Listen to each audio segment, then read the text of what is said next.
सभी को नमस्कार। फिल्मों के सारांश के साथ फिर से वापस आ गया हूँ। इस वीडियो में मैं 2015 की एक थ्रिलर फिल्म जिसका शीर्षक है इवन लैम्स हैव टीथ का सारांश प्रस्तुत करने जा रहा हूँ। कहानी शुरू करने से पहले मैं सभी को एक सुखद और शानदार दिन की शुभकामनाएं देना चाहता हूँ। बिना किसी और देरी के सीधे कहानी पर आते हैं। फिल्म की शुरुआत दो सबसे अच्छी सहेलियों, चिड़चिड़ी केटी और बदचलन स्लोएन से होती है, जो शहर से बाहर अपनी आगामी यात्रा का बेसब्री से इंतजार कर रही है। वे 1 महीने के लिए इकोफील्ड ऑर्गेनिक फार्म्स नामक एक फार्म में काम करेंगी, ताकि वे न्यूयॉर्क शहर में खरीदारी करने के लिए पैसे बचा सके। अगली सुबह केटी के पुलिस वाले चाचा जेसन उन्हें लेने आएंगे और फार्म पर जाने से पहले वे जेसन और उसकी प्रेमिका के घर एक रात रुकेंगे। जैसे ही वे नई जगह पर बसते हैं, स्लोएन सुझाव देती है कि उन्हें शहर में रहने के दौरान नकली नाम रखने चाहिए। स्लोएन हीथर नाम सुझाती है, जबकि केटी रिप्ले नाम सुझाती है। अगले दिन अंकल जेसन दोनों को एक स्टेशन पर छोड़ देते हैं, जहां से वे बस से फार्म जाएंगे।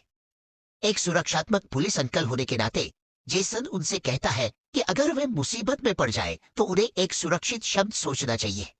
समझौता यह है कि उन्हें हर संदेश के अंत में एक कोड वर्ड भेजना होगा। दूसरे शब्दों में, जेसन केटी से कहता है कि वह उसे हर दिन वर्णमाला क्रम में एक अलग कोड वर्ड भेजे। उस दिन के सुरक्षित शब्द है सेब। अंकल के जाने के बाद दोनों को अभी भी बस का इंतजार करना है, जो लगभग 1 घंटे में आने वाली है, और वे कैफे में इंतजार करने का फैसला करते हैं। वे तुरंत दो शहरवासियों का ध्यान आकर्षित करते हैं और उनके साथ एक टेबल साझा करते हैं। फिर दोनों महिलाएं अपना परिचय उन नकली नामों से देती है जो उन्होंने पिछली रात बनाए थे, जबकि दोनों पुरुष अपना परिचय भाइयों के रूप में देते हैं, जिनके नाम जेड और लुकास है। भाई उन्हें उनके कार्यस्थल तक छोड़ने की पेशकश करते हैं, और हालांकि केटी शुरू में अनिच्छुक होती है, लेकिन स्लोएन की मौन विनती के आगे वह मान जाती है। दोनों अंततः उस युवक के नीले ट्रक में चढ़ जाते हैं। हालांकि चीजें योजना के अनुसार नहीं होती। जेड जानबूझकर उस खेत के पास से गुजरता है जहां केटी और स्लोएन काम करती है, जिससे दोनों महिलाएं भ्रमित हो जाती है, और आखिरकार वे पहुंच जाती है। जेड और लुकास की संदिग्ध मां दोनों महिलाओं का स्वागत करती है, जो उन्हें खेत जाने से पहले चाय पीने के लिए आमंत्रित करती है। जैसे ही वे अंदर पहुंचती है, केटी को अपने पुलिस वाले चाचा का एक संदेश मिलता है, और उनके सहमत सुरक्षित शब्दों के साथ वह उन्हें बताती है कि वह ठीक है। इस बीच दोनों पाई खाते हैं और चाय पीते हैं, जो शायद उन्हें नहीं करना चाहिए था, लेकिन वे फिर भी पीते हैं। उनकी दृष्टि धुंधली हो जाती है, क्योंकि पता चलता है कि उनके पेय में एक नशीला पदार्थ है। कुछ गड़बड़ होने का एहसास होते ही दोनों तुरंत अपनी जान बचाने के लिए भागते हैं। दुर्भाग्य से जेड और लुकास उन्हें बेहोश कर वापस अंदर ले जाते हैं। अगले दिन केटी और स्लोएन घबराई हुई है और जंगल के बीचों बीच जंजीरों से बंधी हुई है।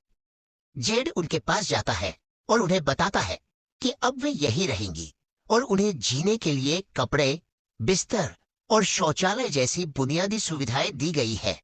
हम अगले दृश्य में आगे बढ़ते हैं, जहां केटी और स्लोएन अब कपड़े पहने हुए हैं, और जेड का बॉस बोरिस आता है और केटी का फोन लेता है, यह जानने के लिए कि क्या किसी को उनका पता है। इस बिंदु पर उसे पता चलता है कि केटी और स्लोएन ने अपने नामों के बारे में, साथ ही टेक्स्ट मैसेज में इस्तेमाल किए गए कोड वर्ड के बारे में भी झूठ बोला था। केटी और स्लोएन आखिरकार उसे यह बताने के लिए मजबूर हो जाती है कि एप्पल शब्द एक सुरक्षा शब्द है। जैसे ही सब कुछ पटरी पर आता है, केटी और स्लोएन अस्थायी शॉवर से नहाने की तैयारी कर रही होती है। ठीक तभी शहर का शेरिफ अपनी बंदूक निकाले आ धमका। पता चलता है कि शेरिफ एक बेवकूफ है जो मानव तस्करी को बढ़ावा देता है, और वह उनमें से एक महिला का बलात्कार करने आया है। दुष्ट शेरिफ का मन भर जाने के बाद स्लोएन घबराई हुई केटी को शांत करने के लिए उसके पास जाती है। शहर की दूसरी तरफ अंकल जेसन चिंतित हो रहे हैं क्योंकि केटी से उन्हें जो नया मैसेज मिला है उसमें वही सुरक्षित शब्द है जो उसने कल इस्तेमाल किया था। जंगल में वापस जेड और लुकास एक और ग्राहक का स्वागत करते हैं जिसे अब से हम स्क्रूफी गाय कहेंगे। फिर वह स्लोएन को चुनता है और उसे ट्रेलर के अंदर ले आता है। हैरानी की बात नहीं कि स्क्रूफी गाय थोड़ा पागल है।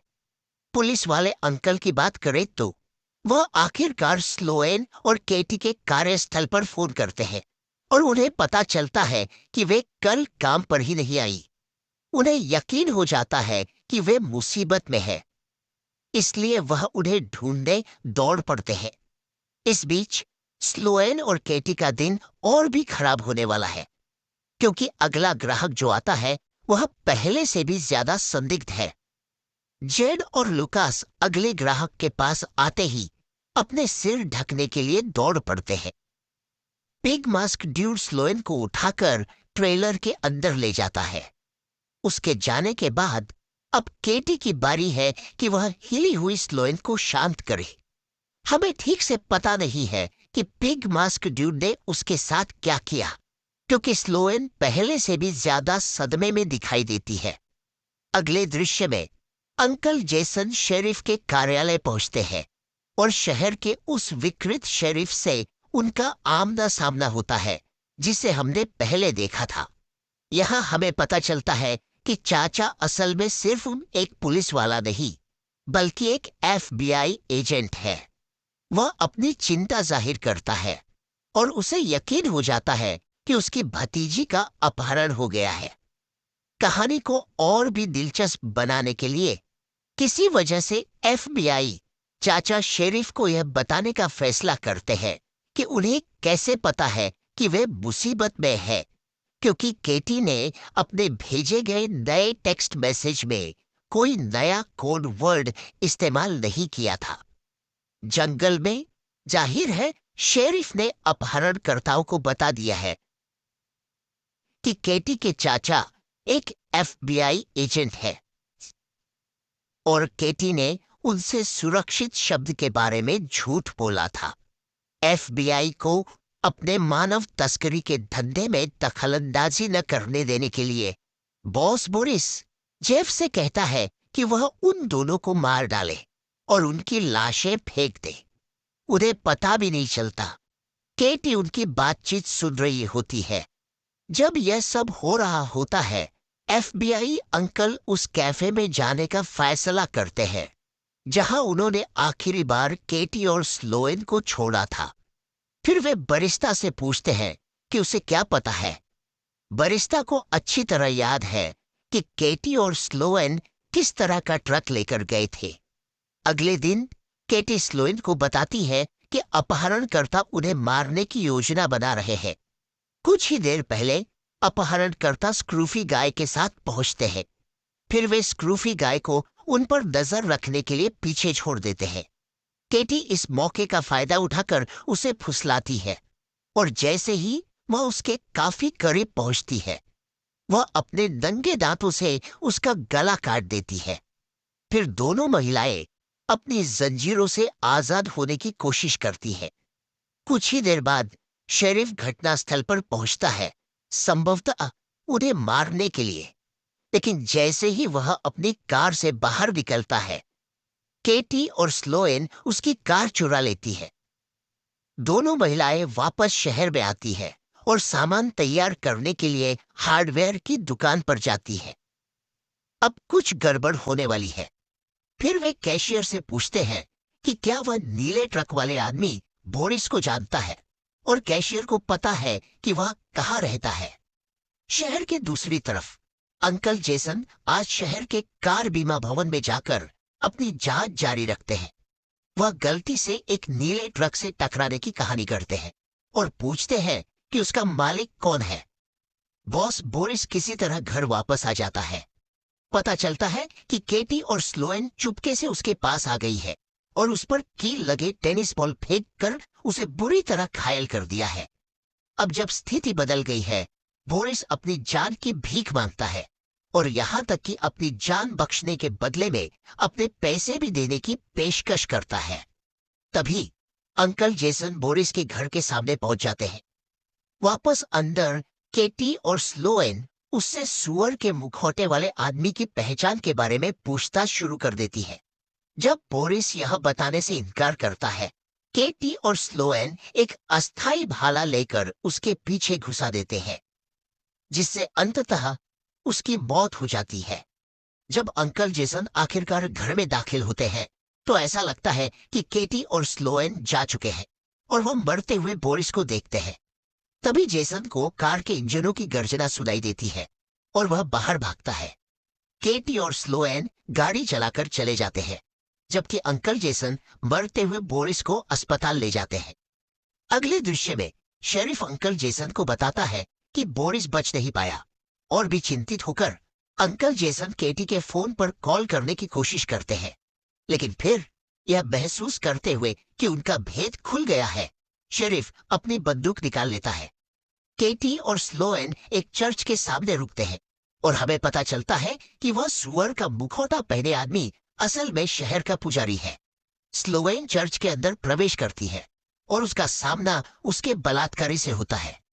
केटी की मदद से दोनों सबसे अच्छे दोस्त उस बदमाश को मार गिराते हैं। जैसे ही केटी और स्लोएन गाड़ी चलाकर चले जाते हैं, हम देखते हैं कि अब वे बेफिक्र हैं। लेकिन जब वे रुकते हैं और कार से बाहर निकलते हैं तो पता चलता है कि वह सुअर का मुखौटा पहने आदमी उर्फ पुजारी इस पूरे समय ट्रक के पीछे जंजीरों से बंधा हुआ है। आखिरी वार के तौर पर वे उस पर पेट्रोल उड़ेल देते हैं और गाड़ी चलाने से पहले उसे आग लगा देते हैं। जबकि दोनों महिलाएं फल फूल रही है, अंकल जेसन अब शेरिफ द्वारा बंदी बना लिए गए हैं। इससे भी बुरी बात यह है कि ऐसा लगता है कि शेरिफ ने दो नई युवतियों को पकड़ लिया है। सौभाग्य से केटी और स्लोएन बचाव के लिए आ गई है। वे शेरिफ को बांध देती है और उसे रूसी रूलेट के खेल से प्रताड़ित करने लगती है। हम देख सकते हैं कि अब दोनों महिलाएं थोड़ी विक्षिप्त है, लेकिन मुझे लगता है कि एक तरह से हम उन्हें दोष नहीं दे सकते। शेरिफ यह कहना शुरू करता है कि उसे कितना अफसोस है। ठीक उसी समय जब केटी आखिरकार उसके सिर पर एक वार करके उसे खत्म कर देती है। इसके बाद केटी और स्लोएन महिलाओं को आजाद कराती है और उन्हें अंकल जेसन को रिहा करने के लिए कहती है। जेसन उन महिलाओं से पूछने की कोशिश करता है जिन्होंने शेरिफ को मारा, लेकिन वे कृतज्ञता के कारण जवाब नहीं देती क्योंकि केटी और स्लोएन ने उनकी जान बचाई थी। इसके बाद केटी और स्लोएन जेड और लुका की मां के घर जाते हैं और उसे उसी तरह नशीला पदार्थ देने का फैसला करते हैं जैसे उसने कुछ दिन पहले उन्हें दिया था। वे उसे बांधकर तहखाने में ले जाते हैं, जहां जेड को बांधकर उसका मुंह बंद कर दिया जाता है। वे बेसबॉल के बल्ले से उसका सिर फोड़ देते हैं, जबकि उसकी मां को यह सब देखने के लिए मजबूर किया जाता है। इसके बाद वे उसे लुकास के पास ले जाते हैं, जो भी एक कुर्सी से बंधा हुआ है। हालांकि उसे पीट पीट कर मार डालने के बजाय वे उसे खोल देते हैं, उसे एक बल्ला थमा देते हैं और उसे धमकी देते हैं कि वह अपनी मां को भी पीटेगा। जब लुकास अपनी अनिच्छा व्यक्त करता है तो वे उसे गोली मार देते हैं। इसके बाद दोनों महिलाएं उसके शरीर को इस तरह से सजाती है कि ऐसा लगे कि उसने खुद को मार डाला है। यह पता चलता है कि वे सभी हत्याओं का आरोप उस पर लगाने की योजना बना रही है। हताश होकर मां उन्हें अपनी जान बख्शने के बदले पैसे देने की पेशकश करती है, लेकिन उसे बचाने के बजाय केटी लॉन की घास काटने वाली मशीन ले लेती है और उससे उसकी बेरहमी से हत्या कर देती है। अगले दृश्य में अंकल जेसन केटी और स्लोन को लेने के लिए उसके घर आते हैं। ऐसा लगता है कि कुछ समय बीत चुका है। केटी और स्लोन को हवाई अड्डे पर छोड़ दिया जाता है और वे उत्साह से न्यूयॉर्क शहर के लिए निकल पड़ते हैं और यहीं पर फिल्म खत्म होती है। ठीक है दोस्तों, 2015 की इवन लेम्स हैव टीथ का सारांश बस इतना ही। देखने के लिए धन्यवाद। अगले वीडियो में फिर मिलेंगे। ऐसे ही और वीडियो देखने के लिए चैनल को सब्सक्राइब करिए एंड वीडियो को लाइक करिए और एक अच्छा सा कमेंट कर दीजिए ताकि मुझे पता चल जाए।